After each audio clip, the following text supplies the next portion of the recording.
Hi, my name is Maru. I'm a clinical quality consultant and I'm a value based care analyst. I help practices earn incentives from payers.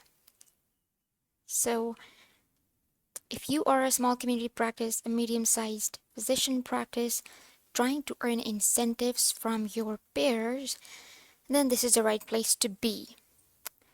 And we will discuss, particularly in this session, about the importance of auditing your care gap data. Yes, auditing is the number one key to maximizing incentives, right? And this is what we are going to talk about today.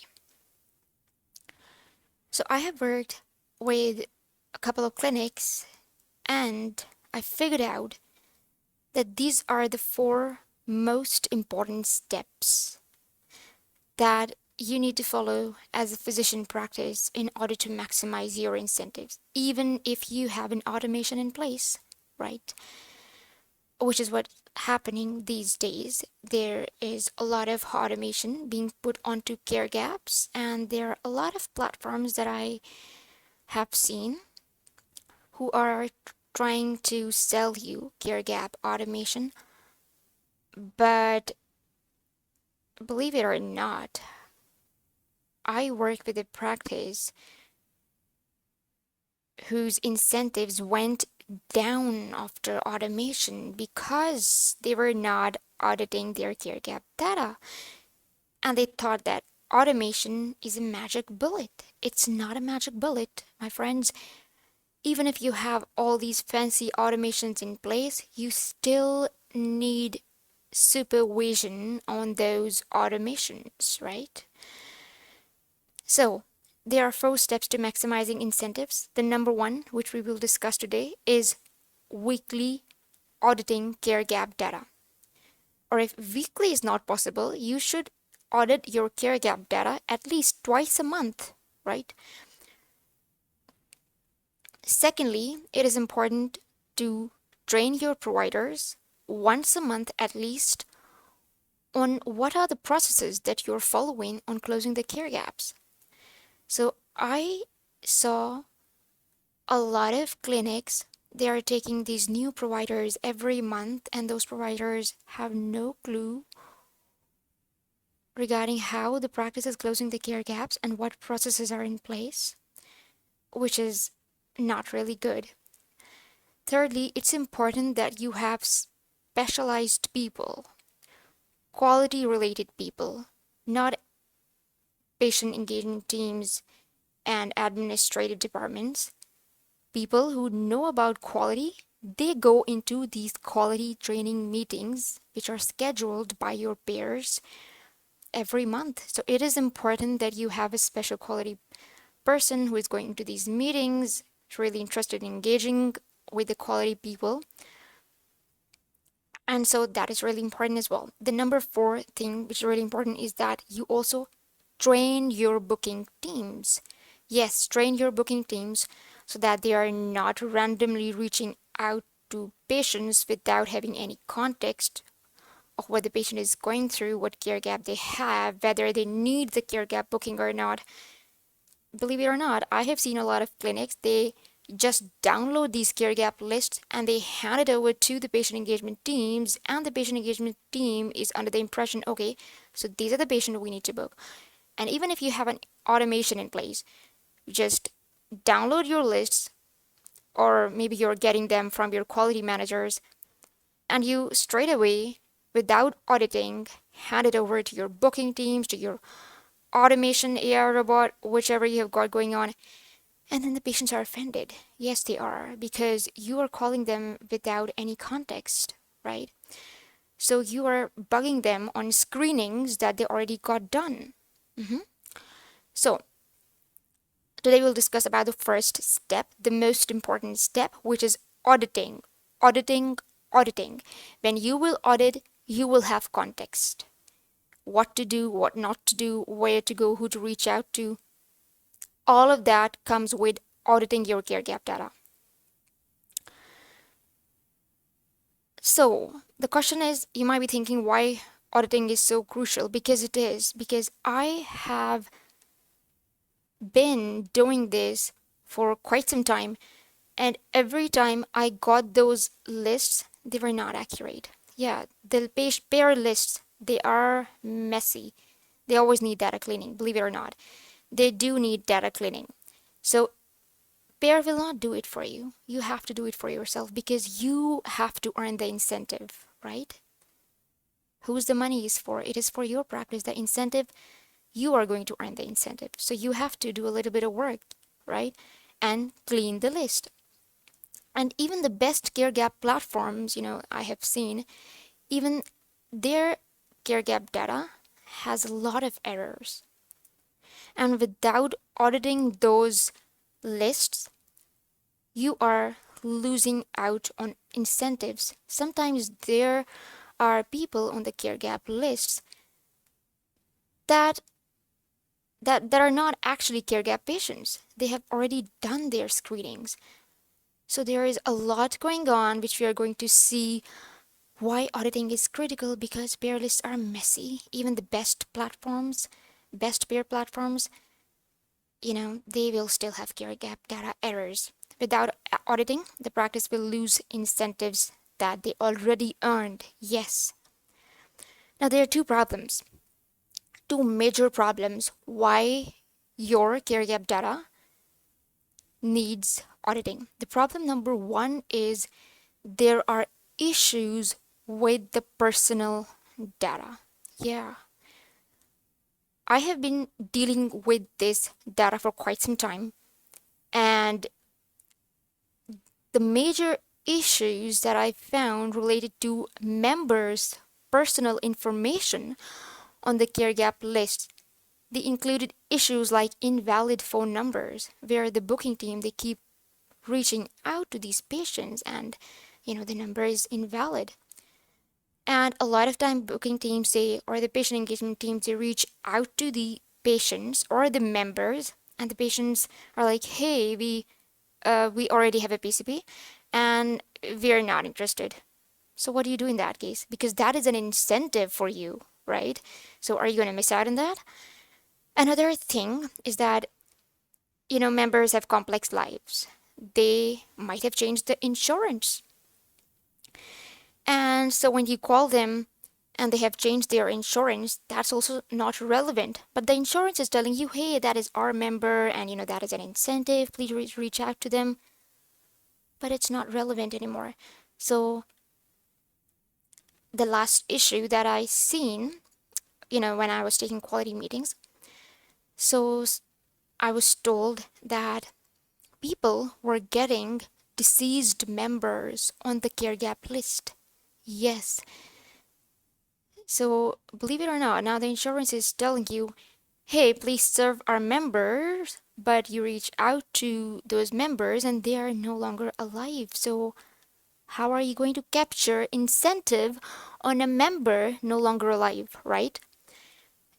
And I remember, I was working with one clinic, and we used to get the care gap lists from Catholic IPM, and they were giving us care gap data on a couple of insurers, which is Aetna, Humana, Cigna, United Healthcare, and there was no patient information at all. So there was no phone number column.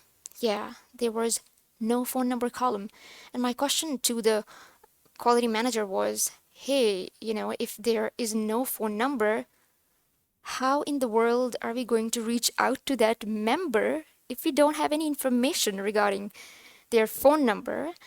So what are we going to do? And what if these people are also not in our EHR? So it is important that you are aware whether the personal information, the member's personal information, or your patient's information on the care gap data file, it is accurate. If it is not, audit them, mark them, and reach out to your quality managers, to your peers, and tell them that, hey, these are the members, we're not able to reach out, whether they are deceased, they have changed insurance. Please look into those members or replace them with members who are more interested or who are still alive. Provide us valid numbers. So yeah, you need to keep asking the pair in case you have members with incorrect information. Tell them that you either want accurate information, you want valid numbers, so that they know that you're interested in the incentive part and that you are on lookout for such errors in the data. So this is the problem number one, right? That the patient's personal information is not correct or it's not existing at all. The case of Catholic, which I just discussed, there was no phone numbers. So there was no way of reaching out to these patients at all. Problem number two, which I encountered a lot after downloading these care gaps data from the portal, was that when I would go and look those patients in the EHR, I would find that the care gap was already closed. So for example, the patient appeared for screenings like cervical cancer screening, depression screening, or it said that they had a care gap measure controlling high blood pressure, but their blood pressure was already under control. So this happened a lot, and this is the major problem in the care gap lists, that most of your patients are already closed. And so what I refer to is that the care gaps are closed, which means that you don't need to address them for the measures which are mentioned on your lists. And now there are reasons why this is happening, why the pair is providing you with members as care gaps when they don't have care gaps at all. So there are a couple of reasons why this is happening, and we will get into those reasons so that you're able to audit accurately. So the reason number one is that the claim is missing the quality code.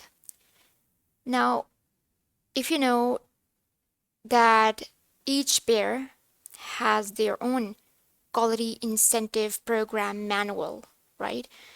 So for example, if the insurance is Health First, they will have their own quality incentive manual, and then they will have recommended HEDIS code book, meaning that the pair is expecting you to choose only from the codes in that HEDIS code book.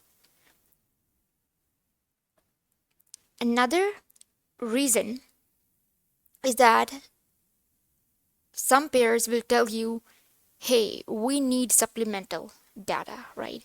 Which are maybe a bunch of Excel files or Word files, and they have their own fancy formats.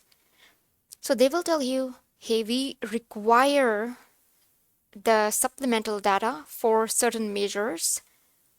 I remember when I was working with one clinic, their Health First quality manager told me that supplemental is necessary for depression and social needs screening, right? And if you will not do supplemental data submission, you will not get an incentive even if you have performed the screening. Yes. So this is the reason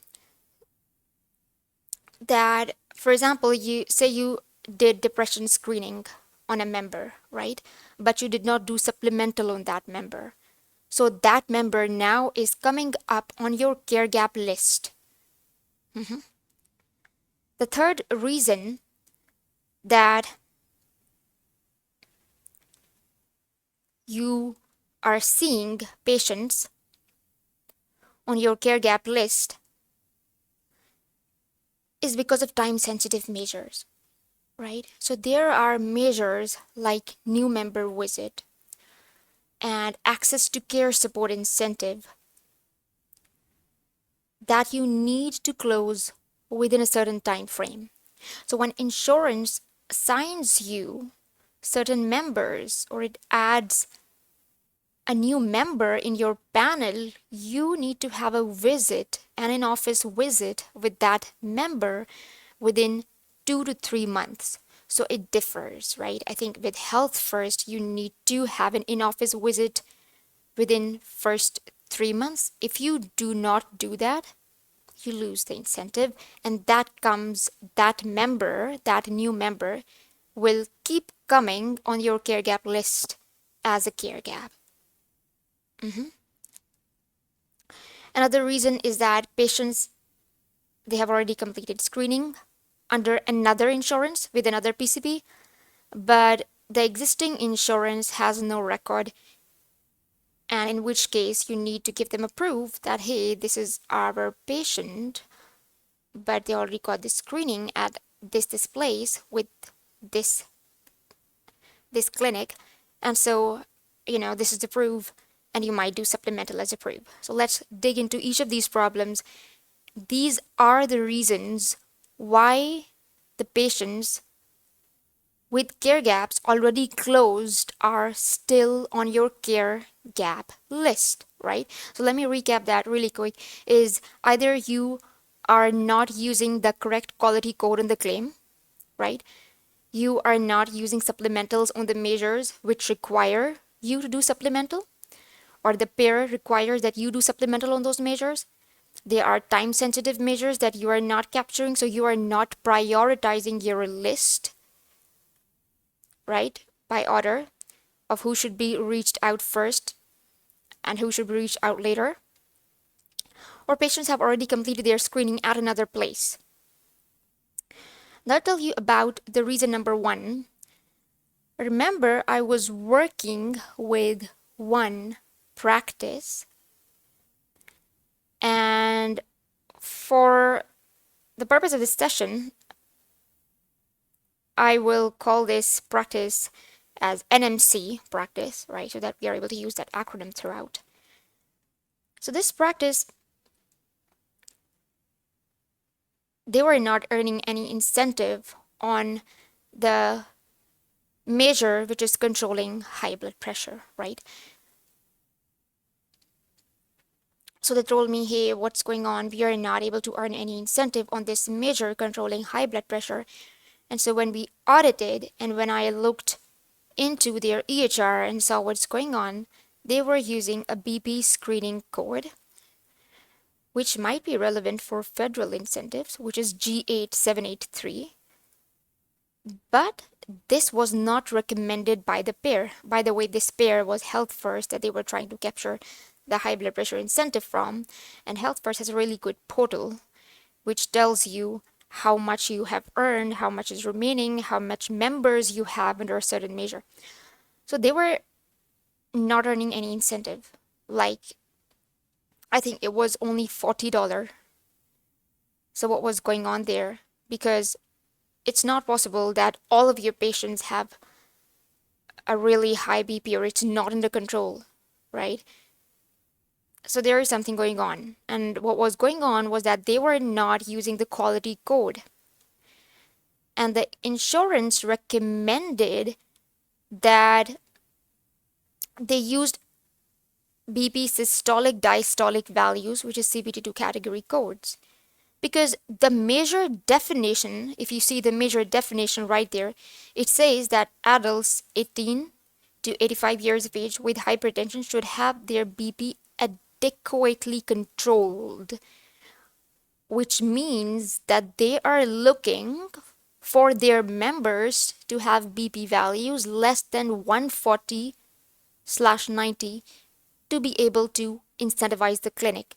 So if a member has BP value of less than 140/90, only then they will incentivize the clinic.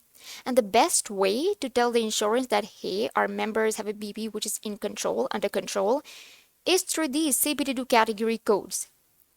And when I looked back into the HEDIS code book that this insurance had provided, so there was no code G8783. So like they were not even accepting it, right? For incentive. So this was not part of their quality code. So what started bringing in this incentive was using or switching to this CBD category 2 codes, which is a pair of systolic diastolic values, which tells them that the BP is under control, right? So, over 70% of NMC's practice patients, they already had adequately controlled BP, which is the members already had BP less than 140/90. However, since they did not use quality code as indicated by the pair's HEDIS code book, they could not capture incentive, right? So now the practice CEO was like, hey, we already have BP under control. So what do we do about the members who already have adequately controlled BP? So what we did to capture incentives on the members or the patients who already had a BP under control was we did supplementals, right? And I did a lot of these supplementals. So here, the screenshot shows you just one sample email that you will get back after submitting supplemental. But there were a lot of patients that I did supplemental on, and then the practice was able to realize this incentive. So always make sure what codes you are using on the claim. So if the claim was using these CPD2 category codes, right, then I wouldn't have to do these supplementals. But since the practice missed out on using these CPD2 category codes, they were using some other blood pressure screening G code, which is HCPCS, I think. So then they missed out on incentive. And the solution is that it is adding more work to my plate in a way that I have to do supplementals on this, right? So this is how we do auditing. We see what's going on, what's quality codes are being used on the claim, and whether they are peer recommended quality codes. If not, if you are not using peer recommended quality code on the claim, then you will have to do an additional step of doing the supplementals. And there will be a lot of these supplementals that you will be doing. But since you want to capture the incentive, there is no option then. You have to do a supplemental. And so this is how we captured incentive for this practice. And you see their incentives went up after doing supplementals. So they had total 53 members, which you can see here. They had a total of 53 members. And after doing supplemental on 30 or so members, we were able to capture this $3,000, right? Within 2 weeks. Yes. So, you know that a lot is going on in the care gap data. Now you know it.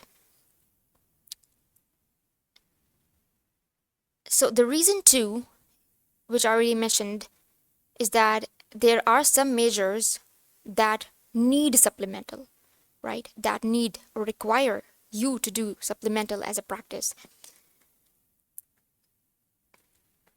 So the practice that I worked with, they were already doing depression screening, but then they were not getting any incentive on depression screening. And I emailed the quality manager and we were informed, see, insurance will not tell you these things right away. You have to ask them whether it's required. Nowhere in the quality incentive manual it says that supplemental is required for these measures. Nowhere. You have to go out of your way because you as a community practice have to capture this incentive. And so you have to keep asking them what's bugging you. So I emailed the quality manager, hey, why we are not getting incentive despite the fact that we are doing the depression screening PHQ2, PHQ9. And then they told me the supplemental is required for this measure. And so then I went ahead and did additional supplementals on these measures as well. Right?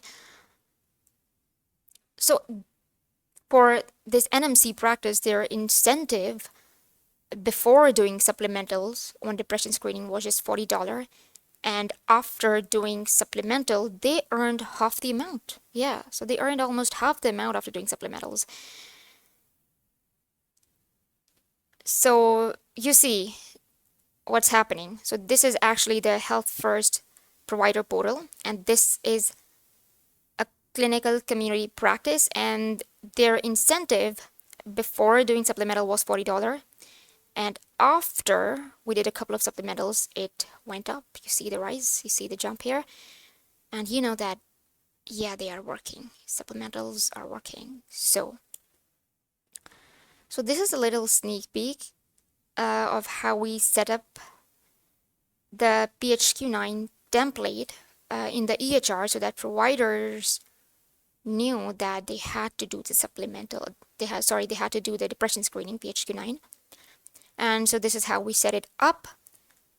And this is the total score. And by the way, in the supplemental files, you have to mention the total score. So we set it up in a way so that we were able to do the supplementals later on as well.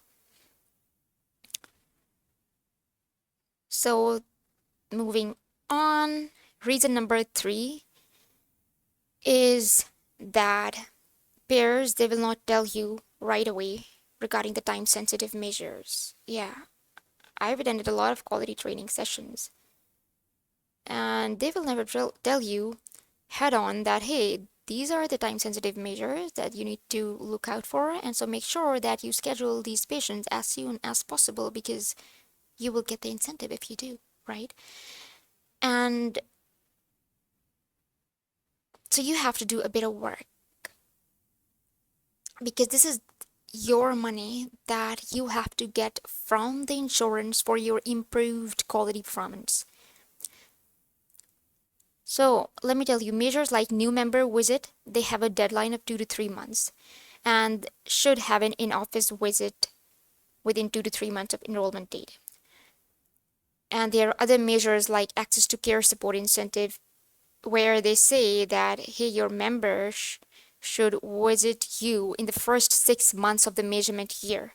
So if you miss out on those deadlines, then you basically lose that incentive, and that patient will keep coming as a care gap on the list, and you will have no way of capturing them again because the deadline has passed, right?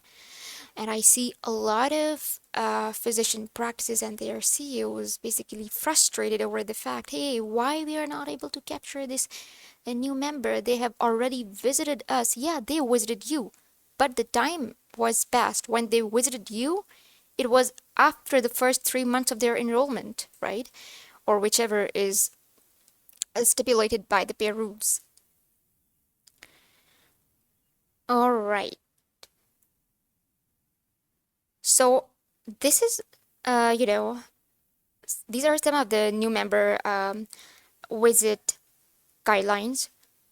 And I took these from the Health First Quality Incentive Manual. So here they say you straight away that the percentage of newly enrolled essential plan members, EP means here essential plan, with a WellCare evaluation within 90 days of enrollment.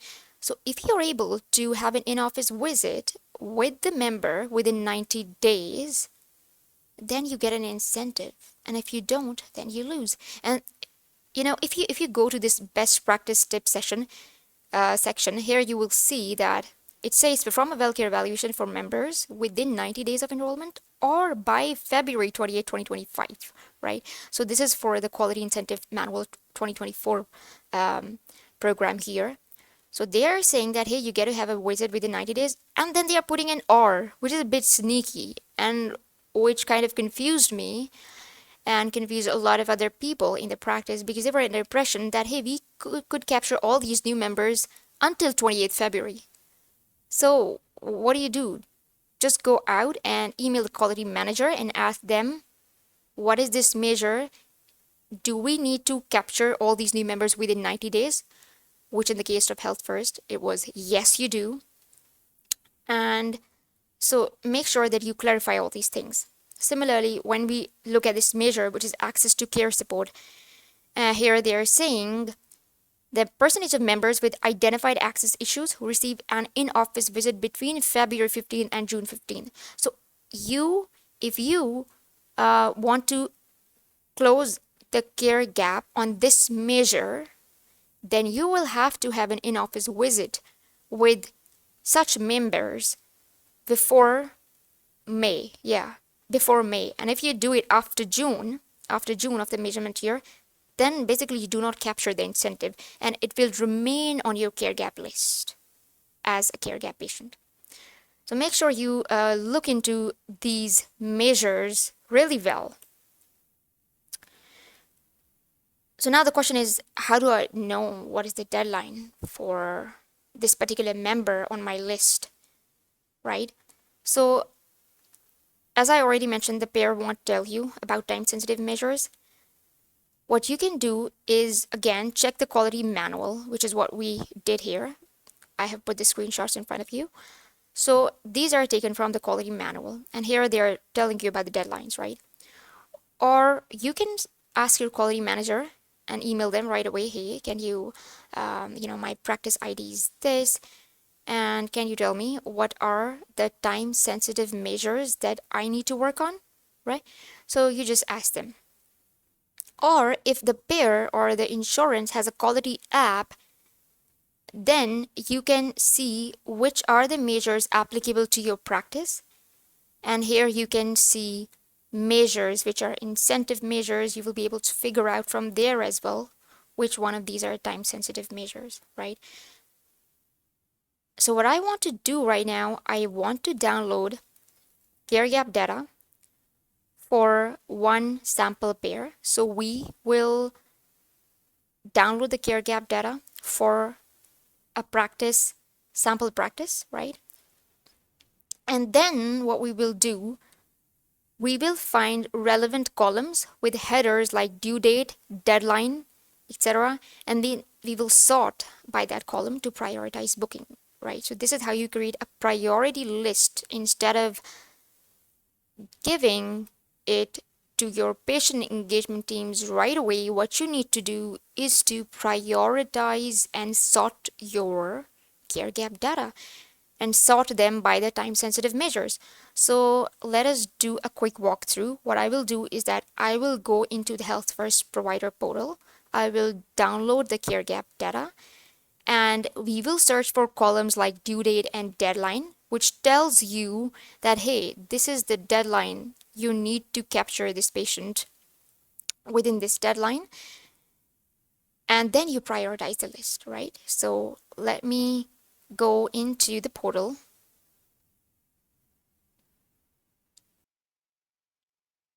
So here I am in the portal, Health First Quality application for provider performance. And in the Care Opportunities tab, you will see your care gap data. Here I have selected Open Care Opportunities, and so these are the time sensitive measures, which is new member visit, and these are the Open Care Opportunities, right? And let's say that I want to download a few measures like depression screening, so I will select these: social needs screening, new member, and another one which we talked about is return to care. Is it here or not? Maybe it's in the other plan.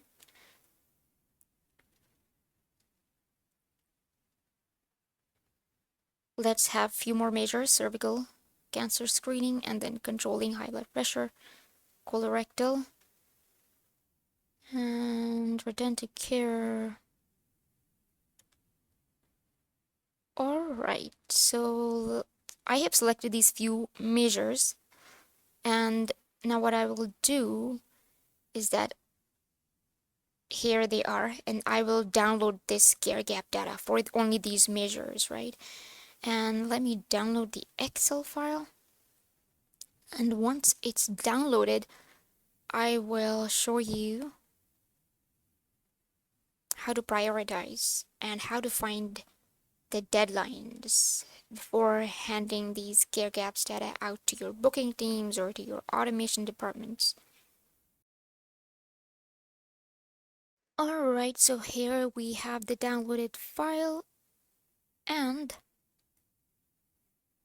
we see there are a lot of columns in this file. So when we downloaded it, there were almost 191 columns in this file. So I got rid of the columns that represented patients or the members' personal information, such as member ID, member phone number, first name, last name.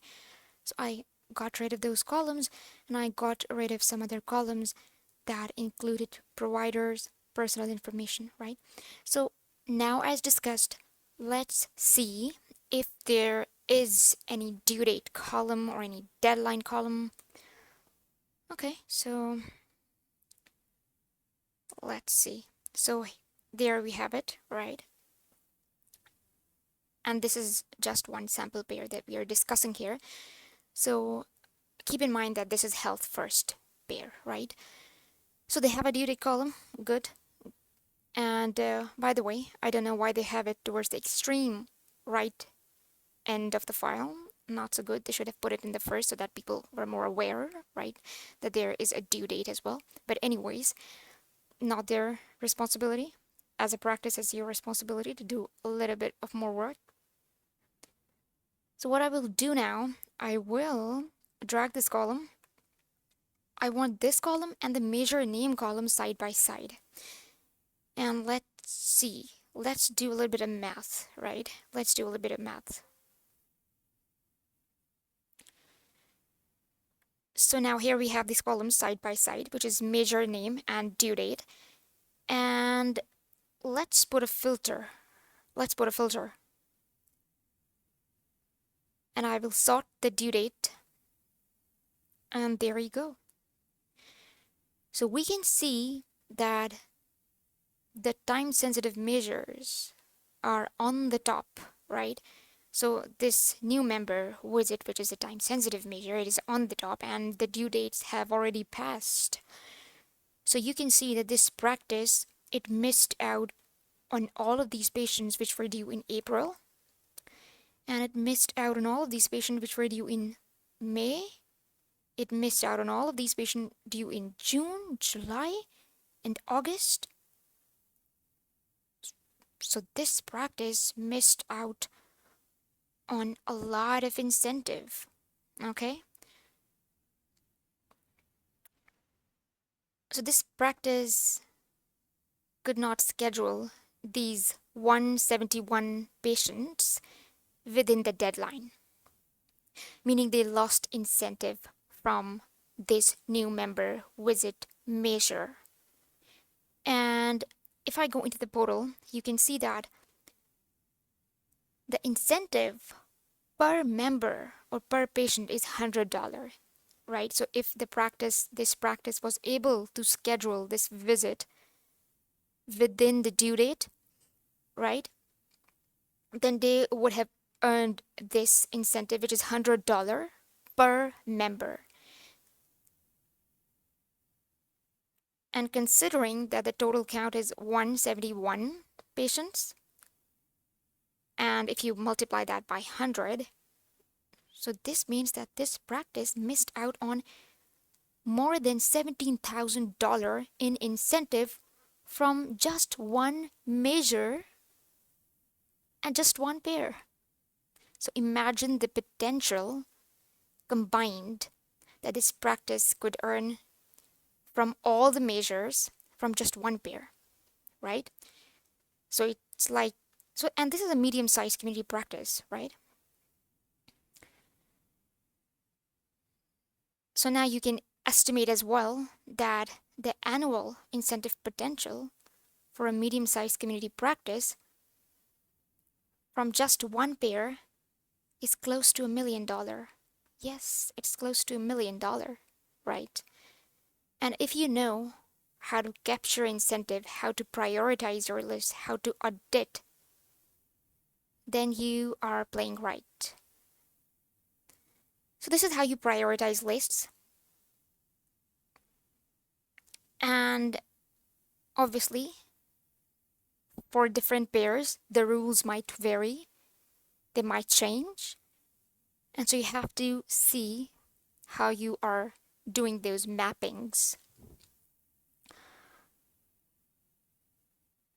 So moving on to the next reason, which we have been discussing for a while, but let's just kind of recap it again. So this is the reason number 4 as to why the patients which appear on your care gap lists do not need to be there or are already closed, right? And the reason is that these are the patients who already performed their screenings and now they are still appearing on your care gap list. And there could be a couple of reasons for that. So this is mostly true for screenings that are valid for a long period of time, right? So for example, I'll give you a simple example. If a patient performed colonoscopy, say 2 to 3 years ago, and when they performed that colonoscopy, they had some other insurance and they had some other PCP. And so after 2 to 3 years, the patient changed their insurance, they changed their PCP. Members have complex lives, things change all the time. And now their existing insurance put that measure, which is colorectal cancer screening, in the care gap data, not knowing that the patient already got it done and that the screening is still valid, right?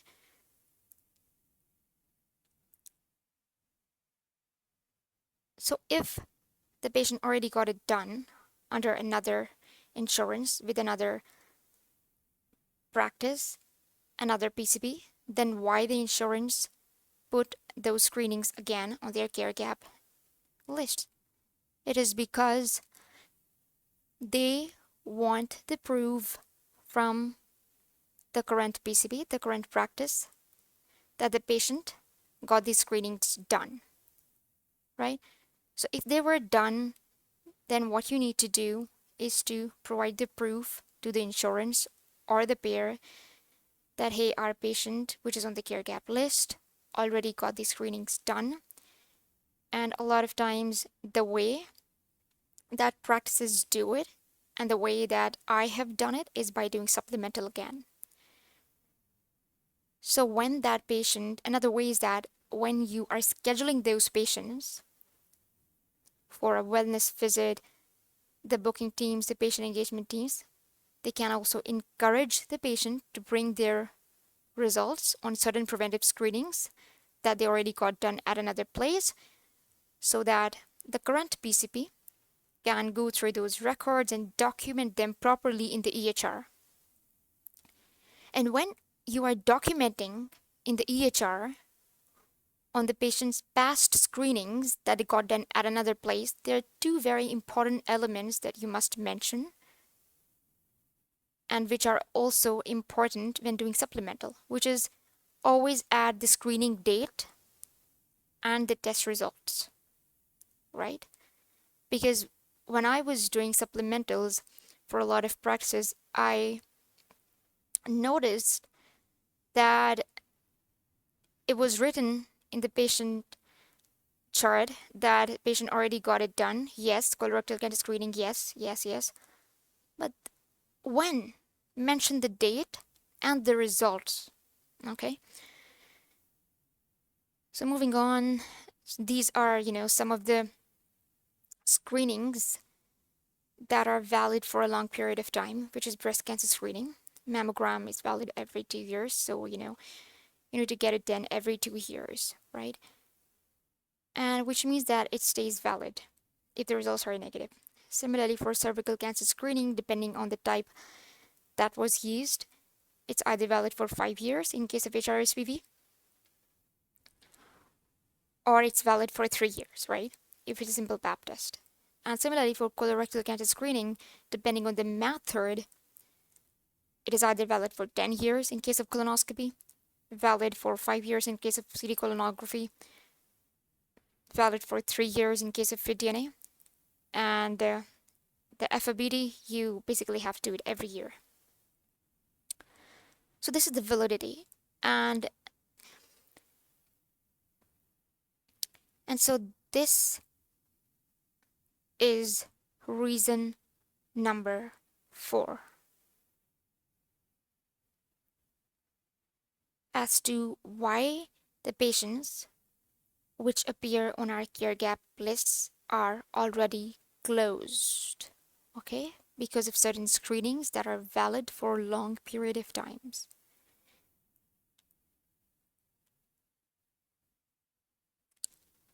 So basically, this is a sample, screenshot that I added here. So how would you know that the member on the file, on the care gap data file, they already got their screening? The best way is to check the EHR and check the patient record. And in the patient notes there, you will find that certain screenings were already done or not done. And according to that, you will be able to do supplementals or maybe request further information if the screening dates are missing or the results are missing. So yeah. So now let's recap why we need auditing, right? So if you audit, you stop wasting outreach effort, right?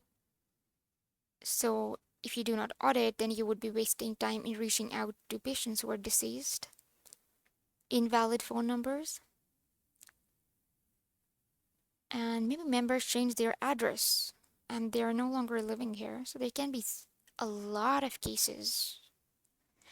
So audit the data, clean the data, and stop wasting outreach efforts, right? Secondly, when we audit, we catch the coding gaps, right? The coding errors. Like the claim is using one code, but the insurance has some other recommended codes. And another thing which happens when you audit is you identify time sensitive measures. And when you identify time sensitive measures, you do not miss the deadlines. Really important. So, this last thing is really important. When you actually know how to audit, or when you have someone in your physician practice who is really detail oriented in how these pairs are working, then that person is also able to supervise the automation departments, right? And ensure that their rules engine match pair contracts. Okay. So it becomes really easy to guide the automation department or whichever automation platforms you got going on. It becomes really helpful in guiding the patient engagement teams, right? So some insurers, they also provide incentive for the patient. Yes, patients are also provided with incentives if they complete certain screenings. Yeah, so that is discussion for another day, but auditing is so important. We now know that. So I've worked with a lot of practices and I'm really curious about knowing how other practices close the care gaps, how they are mapping. So let me know if you are a physician practice, how you guide care gap automation teams and where you think you're losing incentive today. And obviously, if you need any help, then I'll be more than happy to build your first weekly audit process. And in the next session, we might discuss about how provider training and regularly attending the quality meetings can be so helpful when you're trying to capture incentives from your peers. Yes, so that is it for this session number 1 on care gaps and how to maximize your incentive. In the next session, we might discuss about these two. And until then, bye and take care.